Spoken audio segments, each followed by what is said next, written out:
Shalom saudara-saudariku yang terkasih, kiranya kasih Tuhan Yesus selalu menyertai kita dimanapun kita berada saat ini.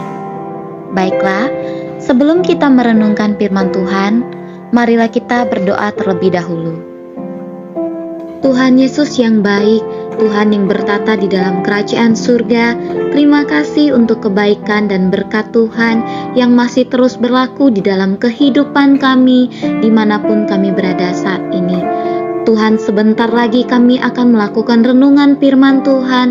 Biarlah kiranya Kau tambahkan hikmat dan didikan yang daripada Tuhan, sehingga ketika kami mendengar, kami boleh mempraktekannya di dalam kehidupan kami, dan firman-Mu boleh menjadi kekuatan bagi kami, untuk kami menjalani kehidupan kami di dalam dunia ini. Terima kasih Bapakku yang baik, kami sudah berdoa dan mengucap syukur, dan kami siap mendengar dan merenungkan firman-Mu. Hanya di dalam nama Tuhan Yesus, amin. Baiklah saudara-saudariku, pernahkah saudara-saudari merasa gagal di dalam hidup ketika menjalani sesuatu, semuanya terasa melelahkan dan tidak ada hasil? Mungkin gagal dalam sebuah hubungan, gagal dalam sebuah pernikahan, gagal menjadi orang tua yang baik, gagal menjadi seorang anak yang baik, atau gagal dalam hal apapun, baik dalam pekerjaan dan pendidikan. Padahal sepertinya kita sudah melakukan usaha semaksimal mungkin. Kita sudah berusaha semampu kita untuk mendapatkan sesuatu. Tapi ternyata semuanya itu di luar ekspektasi kita. Kita mengalami kegagalan. Bahkan kadang kegagalan itu tidak hanya sekali. Mungkin di sini saudara-saudari ada yang mengalami kegagalan sampai 2 kali, 3 kali, sehingga rasanya putus asa dan tidak ingin mencoba lagi. Namanya kegagalan. Jadi dalam hal apapun, yang namanya kegagalan itu akan membuahkan sebuah kekecewaan di dalam diri kita. Dalam bidang apapun kita gagal, baik itu mungkin di pendidikan kita, baik itu mungkin hubungan kita dengan orang tua, dengan sahabat, kadang yang merasa gagal, segala sesuatu yang kita usahakan, pekerjaan kita gagal, kadang itu menciptakan suatu ketakutan dalam diri kita untuk melangkah ke depan lagi, untuk mencoba lagi, karena sudah takut gagal, karena kita sudah dihantui dengan perasaan gagal. Kadang kita berpikir, nanti kalau aku mencoba lagi, aku akan gagal lagi. Lebih baik aku diam saja di tempat, aku tidak mau mencoba lagi. Saudara-saudariku, mungkin ada banyak dari kita pernah mengalami kegagalan, baik itu di masa lalu, atau mungkin ada sebagian orang yang sekarang lagi merasa gagal. Nah, terkadang kegagalan itu membuat rasa trauma dalam diri seseorang, membuat seseorang kehilangan kekuatan dan kepercayaan diri. Karena kegagalan yang dia alami di masa lalu berkali-kali membuat dia tidak percaya lagi kalau dia masih memiliki kekuatan untuk mencoba lagi. Karena di belakang sudah gagal, dia takut ketika berusaha lagi, aku mencoba lagi, nanti hasilnya akan sama. Kegagalan juga menimbulkan rasa patah hati, marah, kecewa, baik itu pada diri sendiri, pada kondisi, pada orang lain, pada siapapun yang kita merasa itu menyebabkan kegagalan kita. Jadi rasa patah hati, marah, sedih, dan kecewa inilah yang terkadang membuat kita menjadi orang yang mudah tersinggung, menjadi orang yang sensitif, yang terkadang kita jadinya suka menyalahkan orang lain atas kegagalan kita. Jadinya kita suka menyalahkan Tuhan. Tuhan, kenapa kok Tuhan izinkan aku berada di situasi gagal? Bukannya Tuhan ada di pihakku ya? Kenapa Tuhan selalu izinkan kegagalan ini terjadi? Terkadang kita juga menyalahkan Tuhan untuk kegagalan kita. Padahal sepenuhnya kita tidak boleh menyalahkan Tuhan untuk apapun kondisi dan keadaan kita saat ini. Percayalah saudara-saudariku, kegagalan itu yang Tuhan izinkan sudah terjadi atas hidup kita, memiliki maksud dan tujuan yang baik atas hidup kita. Saudaraku, di dalam Roma yang kelima, ayat yang 3-4 dikatakan bahwa, dan bukan hanya itu saja, kita malah bermegah juga dalam kesengsaraan kita, karena kita tahu bahwa kesengsaraan itu menimbulkan ketekunan, dan ketekunan menimbulkan tahan uji, dan tahan uji menimbulkan pengharapan. Tuhan membiarkan kesengsaraan atau kegagalan terjadi dalam diri kita itu untuk menimbulkan sebuah pengharapan yang hanya ada di dalam Tuhan. Seperti firman Tuhan yang kita sudah baca tadi, kesengsaraan menimbulkan ketekunan. Di sini saudara-saudariku, kita bisa melihat ketika kita mengalami kegagalan 1, 2, dan 3 kali, kita tidak boleh menyerah dalam keadaan sehingga kita stop melakukannya. Tapi Tuhan mau di sini kita untuk tekun, terus melakukannya, terus mencoba lagi. Karena tadi kesengsaraan menimbulkan ketekunan. Ketika kita gagal, kita memulai lagi, gagal dan memulai lagi, terus seperti itu, maka kita akan menjadi orang yang tekun. Ketika kita tekun, kita juga berharap kepada Tuhan. Karena kesengsaraan dan ketekunan menimbulkan pengharapan. Ketika orang sudah tekun, percayalah saudara-saudariku, tidak ada proses yang mengkhianati hasil. Semuanya itu pasti berhasil. Seperti Tuhan katakan, tidak ada yang sia-sia. Segala sesuatu yang kita lakukan itu pasti Tuhan perhitungkan. Jika kita melakukan segala sesuatu dengan segenap hati kita, lalu mungkin Tuhan belum mengizinkan dan kita gagal, kita lakukan lagi, kita coba lagi dengan segenap hati kita dan penuh pengharapan kepada Tuhan. Semuanya tidak akan sia-sia. Jeripayamu Tuhan pasti akan gantikan, saudara-saudariku. Dan Tuhan juga mau ketika kita mengalami kegagalan berulang kali, kita tidak menyerah pada diri kita tidak menyerah pada keadaan, atau mungkin kita tidak malah menjauhkan diri daripada Tuhan. Kadang kita menjadi tawar hati, saudara-saudariku. Ketika gagal, kita menjadi tawar hati. Banyak orang seperti itu. Tapi firman Tuhan katakan, apa yang kita lakukan ketika kita tawar hati? Mari coba kita lihat di Amsal yang ke-24 ayat yang ke-10. Jika engkau tawar hati pada masa kesesakan, kecillah kekuatanmu. Nah, kalau kita tawar hati dalam kegagalan kita, dalam kesengsaraan kita, itu kita memperkecil kekuatan yang Tuhan berikan dalam diri kita. Dan juga kita meremehkan kekuatan yang ada di dalam Tuhan. Padahal ketika kita gagal, yang harus kita lakukan pertama kali adalah kita datang kepada Tuhan dengan cara kita berdoa. Berdoa kepada Tuhan dan kita tanyakan kepada Tuhan apa yang menjadi kehendak Tuhan. Atau kita tanyakan apa yang menjadi penyebab kegagalanku Tuhan, agar Tuhan memberikan tanda. Mungkin Tuhan mau ketika kita gagal, Tuhan mau ada sesuatu yang diproses dalam hidup kita. Baik itu mungkin Tuhan inginkan kita untuk lebih dekat dulu kepada Tuhan, lalu Tuhan akan bimbing kita dalam jeripaya kita menuju keberhasilan.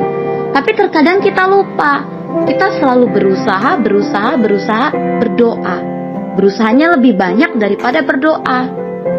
Padahal ketika kita berusaha, kita tidak bisa mengandalkan diri kita. Kita harus mengandalkan Tuhan. Perbanyak untuk berdoa, menyembah Tuhan dan mengandalkan Tuhan. Lakukan segala sesuatu itu sesuai dengan kehendak Tuhan. Sebelum melakukannya kita berdoa, Tuhan, jika Tuhan mengizinkan aku untuk seperti ini, Tuhan berikan tanda. Jika ini kehendak-Mu, Tuhan berikan tanda. Tuhan berikan jalan keluar. Tuhan akan jawab, saudara-saudariku. Ya mungkin jawabannya terkadang itu tidak langsung instan. Ada banyak proses yang Tuhan berikan, yang Tuhan izinkan atas hidup kita. Baru Tuhan menjawabnya. Mengapa Tuhan selalu proses kita dalam fase-fase kehidupan kita, dalam kegagalan kita? Agar Tuhan mau menjadikan kita pribadi yang terus mengandalkan kekuatannya dan terus tidak menyerah. Mari kita buka di Amsal yang ke-24 ayat yang ke-16, saudara-saudariku, kita baca bersama-sama. Sebab 7 kali orang benar jatuh, namun ia bangun kembali. Tetapi orang fasik akan roboh dalam bencana. Nah, saudara-saudariku, ketika kita gagal berulang kali, itu bukan berarti kita berhenti melakukannya. Tapi Tuhan katakan di sini, orang benar jatuh, ia akan bangun kembali. Jadi ketika kita mengalami kegagalan, ketika saudara-saudariku mengalami fase hidup sulit, di mana mungkin sudah berusaha dan gagal lagi, apa yang kalian kerjakan tidak membuahkan hasil, bangkit lagi. bangun lagi. Tuhan katakan seperti itu. Bangun dan bangkit bersama Tuhan Yesus. Jangan andalkan kekuatanmu. Berdoa, katakan kepada Tuhan, Tuhan, aku akan berusaha lagi. Tuhan, aku akan mencoba lagi. Tapi aku mau Tuhan ada di setiap langkahku. Aku mau Tuhan ada di setiap apapun yang aku kerjakan, yang saya lakukan. Percayalah saudara-saudariku, jika yang kau lakukan itu sesuai dengan kehendak Tuhan, Tuhan akan buat itu berhasil. Tidak ada sesuatu yang instan, saudara-saudariku. Kita tahu bahwa seperti makanan instan pun, seperti yang selama ini kita sering makan, ya, berupa mungkin berupa bentuk mie atau apapun, itu butuh proses untuk dimasak dulu baru kita makan. Saudara-saudariku ya, segala sesuatu di dunia ini tidak ada yang instan. Begitu juga Tuhan mau di hidup kita itu, Tuhan tidak, ketika kita berdoa, Tuhan langsung turunkan dari langit. Tidak seperti itu, saudara-saudariku. Tuhan mau memproses hidup kita, baik itu iman kita, pengharapan kita. Tuhan mau proses itu. Tuhan mau lihat anaknya. Ketika Tuhan berikan kegagalan, apakah anaknya akan datang kepada Tuhan atau tidak? Apakah anaknya akan terus setia di dalam Tuhan atau tidak? Tuhan mau uji kesetiaan kita. Terkadang seperti itu, saudara-saudariku. Tuhan mau uji sampai di mana iman kita kepada Tuhan ketika kita mengalami kegagalan. Yang Tuhan mau ketika kita gagal, kita datang kepada Dia, datang kepada Bapa. Kita berdoa dan mengandalkan Tuhan. Kita tidak menyalahkan keadaan, tidak menyalahkan siapapun, apapun, tidak menyalahkan diri sendiri dan tidak tawar hati. Tapi kita bersyukur atas setiap proses yang Tuhan beri. Kita boleh katakan kepada Tuhan, Tuhan terima kasih untuk proses ini. Dan aku percaya, ke depan nanti Tuhan akan buat aku berhasil. Nah, kegagalan bukan berarti kita tidak bisa meraihnya. Tapi kegagalan itu terkadang adalah penundaan waktu, saudara-saudariku. Ketika kita ingin menggapai sesuatu, tapi Tuhan katakan, belum nak, ini belum waktumu. Tuhan akan buat itu jadi gagal.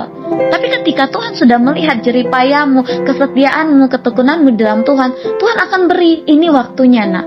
Tuhan akan beri itu kepadamu, saudara-saudariku. Percayalah, ketika Tuhan proses kita, berarti Tuhan memiliki janji di depan. Janji yang indah atas hidup kita. Firman Tuhan mengatakan di dalam Amsal ke-20 ayat yang ke-21, milik yang diperoleh dengan cepat pada mulanya akhirnya tidak diberkati. Nah, saudara-saudariku, seperti firman Tuhan katakan di sini, berarti kita tahu bahwa tidak ada yang instan, yang semudah itu kita dapatkan.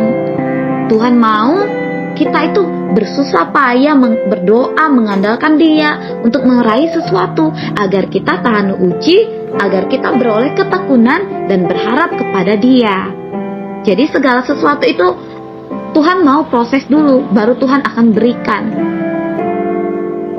Ketika dalam proses kita tetap setia di dalam Tuhan, kita tetap bertahan dalam kekuatannya Tuhan, kita tetap melakukan sesuai dengan apa yang menjadi kehendak Tuhan dalam hidup kita. Kita tidak menyalahkan keadaan atau tidak kecewa kepada Tuhan, tidak malah makin jauh dari Tuhan. Ketika kita tetap setia di dalam Dia, kita tetap percaya bahwa Tuhan akan berikan hasil yang baik. Engkau akan menerimanya, saudara-saudariku. Tuhan akan jawab. Tuhan akan melihat jeripayamu. Tuhan akan mendengar doamu. Beberapa waktu lalu saya juga mengalami kegagalan, saudara-saudariku. Kegagalan yang membuat saya patah hati, kecewa, sedih, marah, dan menyalahkan keadaan. Membuat saya rasanya putus asa. Kegagalan itu, saudara-saudariku, sulit sekali untuk bangkit. Tapi karena Roh Kudus sangat mengasihi saya, karena Tuhan itu begitu mengasihi saya, kadang saya dibuat mengerti akan jalan Tuhan. Dengan apapun yang Tuhan izinkan terjadi atas hidup saya, memang prosesnya tidak mudah, saudara-saudariku. Rasanya itu sulit sekali untuk menerima keadaan karena sudah gagal. Tapi tangan Tuhan itu ada buat saya. Tangan Tuhan itu diulurkan buat saya ketika saya mengalami hancur karena kegagalan. Yang awalnya tadinya saya berdoa kepada Tuhan, Tuhan, saya maunya begini Tuhan, saya maunya begitu, pokoknya Tuhan harus kasih ini, pokoknya Tuhan harus beri ini. Saya paksakan kehendak saya, saudara-saudariku. Tapi Tuhan tidak beri. Ya karena Tuhan mau saya itu bukan memaksakan kehendak, tapi Tuhan mau saya itu lebih rendah diri, saya itu lebih rendah hati di hadapan Tuhan, lebih memasrahkan diri saya kepada Tuhan. Mungkin Tuhan mau memproses hidup saya lewat itu. Karena selama ini mungkin saya taunya memaksakan Tuhan harus seperti ini. Ya saya sadar, kita manusia, kita tidak bisa atur jalan Tuhan, saudara-saudariku. Siapa kita mengatur Tuhan? Lalu Tuhan kasih firman seperti ini kepada saya yang terletak di dalam Amsal ke-19 ayat yang ke-21. Dikatakan seperti ini, banyaklah rancangan di hati manusia, tetapi keputusan Tuhanlah yang terlaksana. Dikala itu saya memiliki banyak rencana yang harusnya seperti ini, tapi Tuhan gagalkan, membuat hati saya perih sekali rasanya. Lalu saya tidak terima, tidak semudah itu saya menerima. Saya terus paksa Tuhan, saya bilang, Tuhan pokoknya harus seperti ini, harus seperti ini. Oh ternyata saya salah, saudara-saudariku. Saya tidak boleh memaksakan kehendak saya kepada Tuhan. Yang mengatur hidup saya itu Tuhan, bukan saya mengatur Tuhan. Harusnya seperti itu, saudara-saudariku. Karena kita tuh tidak tahu apa yang terbaik atas hidup kita, tapi Tuhan tahu apa yang terbaik. Lalu doa saya menjadi berubah, saudara-saudariku. Yang tadinya saya minta ini dan itu kepada Tuhan, saya katakan seperti ini, Tuhan, jadilah apa yang menjadi kehendak-Mu atas hidup saya. Tuhan, ajariku untuk mengenal hati-Mu. Karena ketika kita mengenal hati Tuhan, kita akan diarahkan untuk mengikuti kehendak Tuhan. Jangan dengarkan hati kita, tapi dengarkan hati Tuhan. Ikutin prosesnya, saudara-saudariku, jalani. Setiap apapun itu yang mungkin kau gagal dalam apapun, tetap jalani prosesnya. Jika sesuatu itu memang untukmu, Tuhan akan berikan. Ya mungkin belum waktunya Tuhan, tapi nanti Tuhan pasti akan berikan, saudara-saudariku. Tuhan ambil dulu sementara, atau memang itu bukan untukmu, Tuhan ambil selamanya. Tapi kalau memang itu adalah untukmu, Tuhan akan ambil sementara saja, saudara-saudariku. Tuhan memproses dulu nih kehidupan kita untuk jadi lebih baik, lebih dekat kepada Tuhan, untuk sesuai dengan rencana Tuhan. Tuhan punya rencana yang ini dulu atas hidup kita. Karena jawaban Tuhan itu ada 3, saudara-saudariku. Ya, tidak, atau tunggu. Mungkin sekarang kita mengalami suatu proses di mana kok gagal, dan ternyata Tuhan mau kita tunggu. Dalam fase menunggu itu, ya Tuhan mau kita apa? Bangkit bersama Tuhan, berjalan bersama Tuhan, berpengharapan bersama Tuhan. Karena ketika kita berjalan bersama Tuhan, ketika kita menyerahkan seluruh proses hidup kita, ketika kita mempercayakan kehendak Tuhan atas hidup kita, maka kebaikan itu akan datang atas hidup kita. Saudara-saudariku, mari kita buka di dalam Filipi yang keempat, ayat yang ke-13, saudara-saudariku. Segala perkara dapat kutanggung di dalam Dia yang memberi kekuatan kepadaku. Nah, ketika kita mengalami beban, proses, kegagalan, tapi kita itu mengandalkan Tuhan dan kita percaya janji Tuhan bahwa segala perkara dapat kita tanggung di dalam Dia yang memberikan kekuatan kepada kita. Jadi ketika Tuhan taruh proses dan beban, Tuhan tidak tinggalkan kita begitu saja. Dia berikan kekuatan. Seperti firman katakan bahwa Tuhan akan memberikan kekuatan kepada kita, dan segala perkara pun dapat kita tanggung karena kita mengandalkan kekuatan yang daripada Tuhan. Jadi ketika gagal, jangan terus mengasihani dirimu, mengasihani keadaan. Oh Tuhan, aku sedih sekali. Kok aku begini ya Tuhan ya? Kok hidupku begini banget ya Tuhan ya? Aku udah jalanin ini itu, prosesnya begini-begini. Aku udah berjuang Tuhan, tapi aku gagal. Tidak ada yang sia-sia, saudara-saudariku. Ketika itu gagal, ketika itu diambil atau sesuatu itu Tuhan belum beri kepada kita, bukan berarti hidup kita itu sedih, menyedihkan. Tidak, saudara-saudariku. Justru Tuhan sangat mengasihi kita. Tuhan tidak akan berikan segala sesuatu yang instan. Karena Tuhan mengasihi kita, Tuhan mau kita diproses dulu hidupnya, seperti yang saya katakan tadi. Tuhan mau kita dekat dulu. Kadang kegagalan membuat kita dekat pada Tuhan loh saudara-saudariku. Kenapa seperti itu? Kalau kita berdoa, lalu Tuhan kasih langsung, kadang kita udah terima, kita lupa sama Tuhan. Tapi coba kalau kita berdoa, Tuhan belum jawab, kita pasti datang lagi, Tuhan mau lagi, datang lagi, Tuhan belum jawab lagi, terus kita datang lagi, Tuhan, kita terus datang kepada Tuhan. Tuhan senang saudara-saudariku, Dia senang didatangin terus. Itu kenapa terkadang Tuhan bikin prosesnya begitu panjang, karena Tuhan mau kita datang terus. Tuhan rindu terus kepada anaknya setiap hari. Bagaimana nih contohnya nih seorang anak dan bapak ya saudara-saudariku. Ketika kita minta sesuatu kepada bapak, ketika anak kecil mau minta sesuatu kepada bapak, Papa berikan aku ini, Papa aku mau itu. Kalau papanya udah kasih, anak kecilnya pasti lupa, tidak datang lagi kepada papanya. Tapi coba, kalau belum dikasih, dia akan terus merengek-rengek ngikutin papanya kemana. Papa, aku mau itu ya, mau itu. Dia ikutin terus papanya. Seperti itu kita kepada Tuhan. Ketika Tuhan izinkan prosesnya begitu panjang, berarti Tuhan mau kita intim dan datang kepada Tuhan, bergaul karib dengan Tuhan, ngobrol-ngobrol terus sama Tuhan. Ketika Tuhan sudah lihat kesetiaan hati kita, di situ Tuhan akan berikan, di situ kita akan menerima keberhasilan. Jadi ketika gagal, bangkit bersama Tuhan, andalkan kekuatan Tuhan, beriman dan berharap bahwa segala sesuatu dapat kita tanggung bersama Dia yang mendatangkan kebaikan. Dan jangan terus membawa kegagalan itu ke dalam kehidupan kita, saudara-saudariku.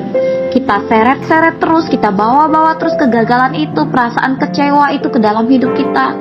Karena ketika kita bawa itu akan menjadi kesengsaraan dan menghilangkan damai sejahtera, menghilangkan iman dan pengharapan kita kepada Tuhan. Tapi ketika gagal, tinggalkan kegagalan itu di belakang, saudara-saudariku. Lihat ke depan, lihat masa depanmu di dalam Tuhan itu ada. Tinggalkan kegagalan itu, jangan dibawa-bawa lagi, saudara-saudariku. Coba kita baca di Filipi 3 ayat yang ke-13 sampai ke-14. Saudara-saudara, aku sendiri tidak menganggap bahwa aku telah menangkapnya, tetapi ini yang kulakukan, aku melupakan apa yang telah di belakangku dan mengarahkan diri kepada apa yang ada di hadapanku, dan berlari-lari kepada tujuan untuk memperoleh hadiah, yaitu panggilan surgawi dari Allah dalam Kristus Yesus. Nah, jadi ketika kita gagal, tinggalkan kegagalan itu di belakang. Lihatlah ke depan bersama Tuhan. Berlari-lari pada tujuan untuk memperoleh hadiah. Tuh firman Tuhan katakan seperti itu, saudara-saudariku. Berlari-lari pada tujuan di sini ketika kita gagal, berarti kita berlari kepada Tuhan. Ya, ketika kita berlari kepada Tuhan, kita akan memperoleh hadiah yang daripada Tuhan. Jadi ketika gagal, kita bangkit bersama Tuhan, saudara-saudariku. Bangkit bersama Tuhan, mempercayakan segala sesuatu kepada Tuhan, andalkan Tuhan, dan mulai belajar untuk tidak memaksakan kehendak, tetapi mengandalkan kehendak Tuhan, mengizinkan proses itu terjadi, dan kita berlari bersama Tuhan. Tinggalkan apa yang ada di belakangmu. Engkau akan memperoleh janji Tuhan. Karena masa depan kita sungguh ada di hadapan Tuhan. Dan Tuhan perhitungkan setiap jerih payah, Tuhan perhitungkan setiap proses yang ada di dalam diri kita, saudara-saudariku. Jadi mari bangkit bersama Tuhan. Terus saya mengalami kesesakan karena kegagalan, saudara-saudariku. Tuhan itu sangat baik, sungguh sangat luar biasa baik. Dia mengirimkan kasih-Nya melalui orang-orang sekitar yang ada di sekitar saya, baik itu di tempat kerja, di rumah. Tuhan memberikan kasih-Nya, memberikan semangatnya melalui orang-orang, sehingga orang-orang itu memberikan saya firman Tuhan, kekuatan, saya dihibur. Lalu juga di dalam ibadah, saudara-saudariku, ketika saya beribadah, firman yang disampaikan oleh orang tua rohani saya tentang bertahan dan kuatlah, ya, itu sangat menguatkan saya, saudara-saudariku. Dan itu membangkitkan semangat saya kembali. Manusia seringkali mengalami kegagalan. Kita seringkali gagal, tapi kita perlu percaya, saudara-saudariku, kita memiliki Tuhan yang tidak pernah gagal. Tuhan yang tidak pernah gagal menepati janjinya atas hidup kita, Tuhan yang tidak pernah gagal memberkati kita, Tuhan yang tidak pernah gagal memberikan yang terbaik kepada anaknya. Ketika kita mempercayakan proses hidup kita bersama Tuhan, kita mengandalkan Tuhan dalam setiap jeripaya usaha kita, dalam apapun yang kita lakukan, di dalam doa, di dalam Dia, tetap setia. Percayalah, kegagalanmu akan membuahkan hasil dan janji yang daripada Tuhan. Karena Tuhan tidak pernah gagal menepati janjinya. Kita hanya perlu menunggu dalam prosesnya Tuhan. Dan kita perlu setia dan bertahan dalam kesesakan, saudara-saudariku. Baiklah saudara-saudariku, demikian renungan firman Tuhan hari ini. Sebelum kita akhiri, mari kita bersatu di dalam doa. Tuhan, terima kasih untuk setiap kebaikan Tuhan, untuk setiap firman yang sudah Tuhan sampaikan kepada kami. Tuhan, mungkin ada banyak anak-anak Tuhan dimanapun berada yang mungkin sedang mengalami fase-fase tersulit dalam hidupnya, sedang mengalami kegagalan. Biarlah Tuhan Engkau yang menjadikan sesuatu kegagalan itu sebuah proses dan perencanaan yang baik, sesuatu yang akan menggenapi janjinya Tuhan atas hidup kami, sesuatu yang akan membuahkan hasil yang baik yang berkenan di hadapan Tuhan. Kami tidak ingin menjadikan kegagalan kami ini jauh daripada Tuhan, menyalahkan diri sendiri dan tawar hati, tapi kami mau menjadikan kegagalan ini untuk kami menjadi pribadi yang semakin intim dan dekat kepada Tuhan, untuk menjadi pribadi yang terus menanyakan kehendak Tuhan atas hidup kami, dan pribadi yang berserah kepada Tuhan atas apapun yang ingin Tuhan rencanakan atas hidup kami. Ajari kami untuk mengenal arti hati dan kehendak-Mu Tuhan. Ajari kami untuk mengenal arti dari kegagalan kami adalah sebuah proses yang daripada Tuhan. Ajari kami untuk lebih mengerti hatinya Tuhan dan suaranya Tuhan, sehingga kami terus berharap kepada Tuhan dan mengandalkan Tuhan di setiap jam hidup kami. Terima kasih Tuhan, kami menyerahkan hidup kami ke dalam tangan Tuhan. Biarlah kiranya rencana Tuhan dan kehendak Tuhan terus terjadi atas hidup kami, dan janji Tuhan itu akan digenapi atas hidup kami, karena kami percaya bahwa kami memiliki Tuhan yang tidak pernah gagal. Terima kasih Tuhan, kami serahkan hidup kami ke dalam tangan Tuhan. Haleluya, amin.